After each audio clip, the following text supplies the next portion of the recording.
Kasi sakit lagam ko. Ta no apay nga pinatay da kasi nga nagbanagan pa nagpatay da kanyana. Pagda ya diya oy binakol. Sa bilag di diya yung so nga nagsakit nga pa sa lagam ko mam nga nangyari yan ako nga di diya. Hinagpis ng isang ama ang nararamdaman ngayon ng padre de pamilya na si Telesforo Cachero dahil sa pagpaslang sa anak na si Telma Lisa, 29 anyos, residente ng Sitio Lower sa Pilang, Barangay San Isidro, Naguilian, La Union. Huling nakita si Telma Lisa noong Biyernes, January 30, 2026. Nakuhanan pa siya ng CCTV sa Sitio Lower sa Pilang, Barangay San Isidro. Ilang metro lamang ang layo mula sa kanilang bahay. Nakauniforme at naglalakad patungo sa kalsada upang sana'y pumasok sa trabaho bilang sales lady sa isang establishmento sa Barangay Ortiz sa nasabi ring bayan.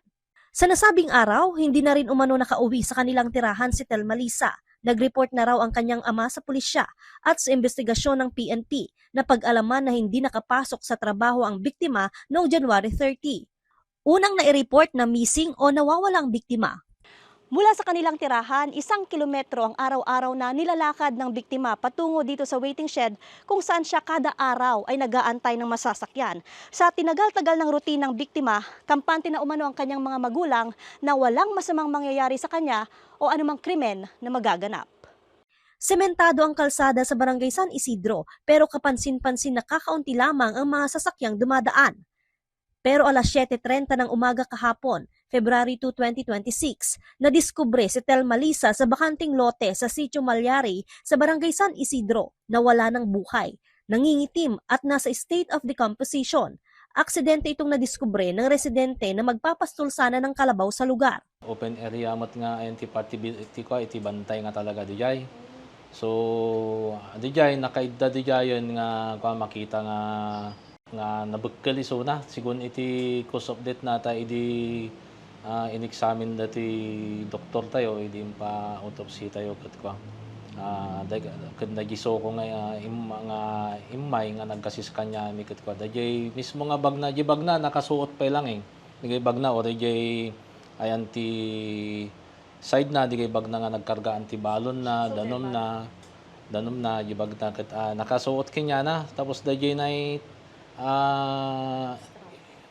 when dajay ni isling no dajay ko bagna ken dajay na ID na isuti na usar nga ko in ay pulupot dijay anti ko from ti ima na paikot dajay ko dajay ni isling nga daya isuti means nga nausar nga kasla pinangpatay da kanya Kuma ag voluntary surrenderin kas lakas diay nga akon na diay nagbasulan na diyan ako tano kasta may kan matustisya na baring no matunton ti kwa ti diay tuntunan nga katarungan siya per bareng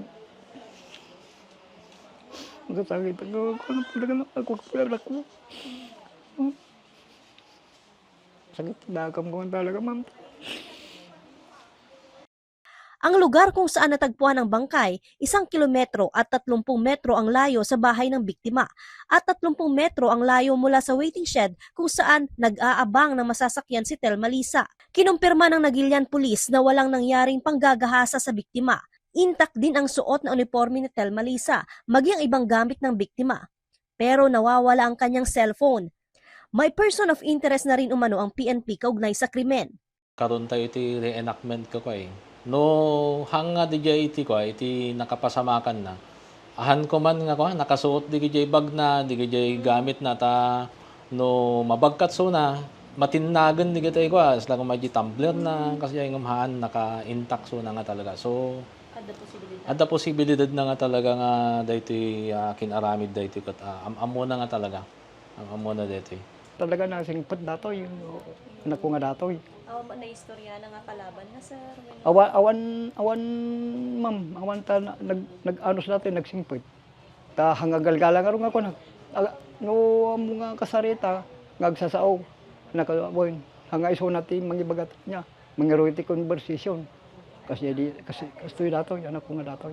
Nagpahayag na rin ang pagkondena ang Local Government Unit of Nagilian at hinihikayat ang publiko na makipagtulungan para sa agarang paglutas ng kaso.